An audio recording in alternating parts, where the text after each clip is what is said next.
Well, it's turned into a breezy and somewhat showery day, but that's okay because we're looking now at some of the toughest, easiest to grow of native perennials.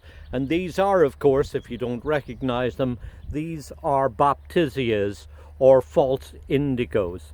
The one that I'm looking at here is the straight species australis. And when you look at it here, you'll see what a beautiful plant this makes. It grows fairly upright as a young plant, and now you'll see the first buds are just beginning to come out on these spikes, and of course it's a beautiful purplish blue color.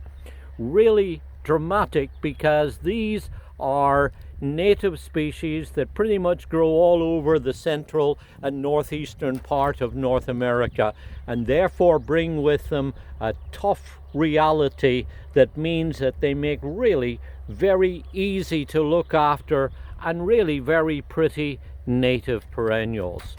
They'll start flowering in late spring or early summer and will keep going for about 4 weeks or so, and then afterwards will produce little inflated seed pods that look quite pretty going into the autumn and the winter time. But the main thing about these is just their ability to put up with all sorts of weather conditions, to grow in, once established, to grow in soil that's they'll put up with drought and full sun or part shade conditions. Just easily grown, very reliable native perennial. And you'll see that as such, this particular selection here is part of the Handpicked for You certification program.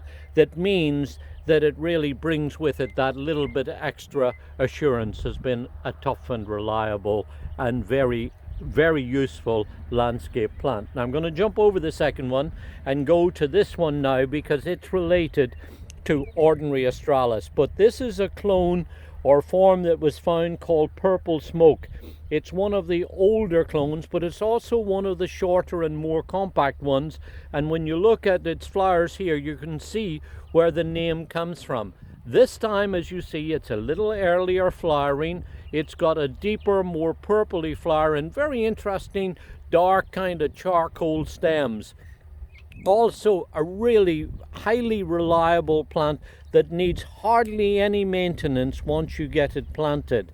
What's interesting about this one is that they did a trial at Mount Cuba in nearby Delaware where they looked at over 45 or 46 varieties, and this, after 4 years of studying, turned out to be one of the top performing and appreciated varieties. So this is Baptisia purple smoke.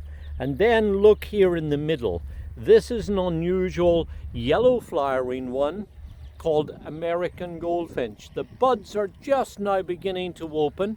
These plants get a little taller. This one's going to be close on 4, perhaps 5 foot high when it gets going.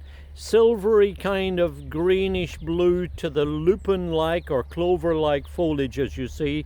This is a little bit more vigorous, but it's also very free flowering. In fact, it's probably the most free flowering of all of the golden yellow types.